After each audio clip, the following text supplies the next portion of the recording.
Je m'appelle Chaton, mais je n'ai du chat que le nom puisque je suis un âne. Fidèle compagnon d'Eugène Aulnet, j'ai marché à ses côtés pendant des années. Aujourd'hui, c'est moi le guide. Je vais vous accompagner tout au long de cette balade à travers le sel de Bretagne.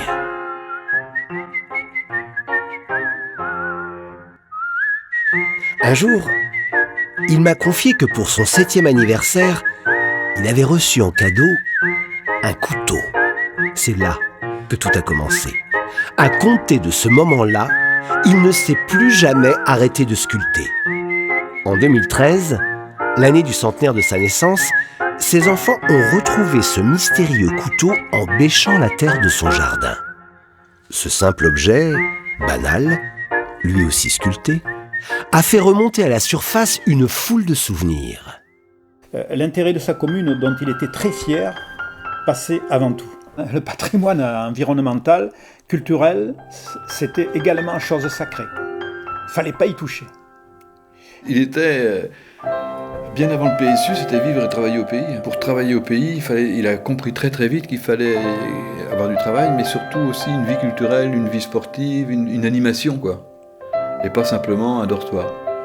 C'était le seul village dans les alentours où il y avait les noms des rues, des baptisés, les sentiers qui étaient repris, et puis où il y avait où la culture gallo et bretonne pouvait montrer ses atouts. Il était très très en avance sur son temps et il ne planait strictement pas. C'était quelqu'un qui au contraire était totalement, je pense, sentait énormément la réalité des choses. Il était écologiste même avant son heure. Puis lui, à mort, qui s'est battu à mort. Il avait un cœur comme ça, mais il avait des idées qui n'ont pas toujours satisfait tout le monde, bien sûr, parce qu'au moment du remouvement, qu'est-ce que ça fait comme potin? Moi j'ai des souvenirs de ton père en disant comme ça, quelqu'un qui demande la route pour aller à tel endroit, s'il tombe sur Eugène, de toute façon il ne continuait pas sa route, ça c'était clair. Donc c'était souvent ça. Hein. Au service des autres, toujours guidé par des rêves désintéressés, il a sculpté l'âme de son village.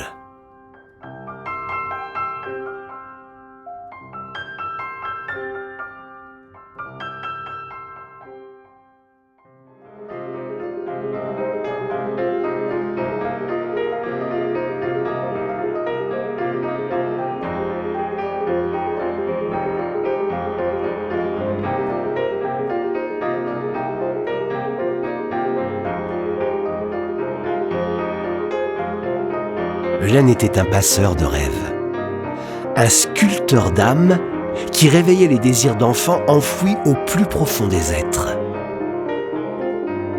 Tout en suivant son chemin, il a ouvert de nombreuses voies à ceux qui voulaient bien les emprunter. Les visionnaires ne sont jamais compris. L'homme du passé, l'homme de la tradition. Il avait ses lois à lui et les lois qu'il, comme de tous un peu, les lois qu'il respectait lui. Eugène, il était tout à la fois. Il était l'abbé Pierre, il était la mère Teresa. Il n'avait pas envie de respecter, peut-être au nom des lois anciennes. C'est quelque chose, quand on allait vers lui, quand on était fatigué ou un peu déprimé, quand on allait vers lui. Il avait un tel amour. Grâce qu'il a laissé, il n'allait pas à l'espériniser. En fait, les gens s'étaient sentis aimés. Et puis nous, on est derrière. Il a semé quoi. Comme s'ils étaient leur enfant, quoi. Il transmettait un goût, une envie de faire, un rêve.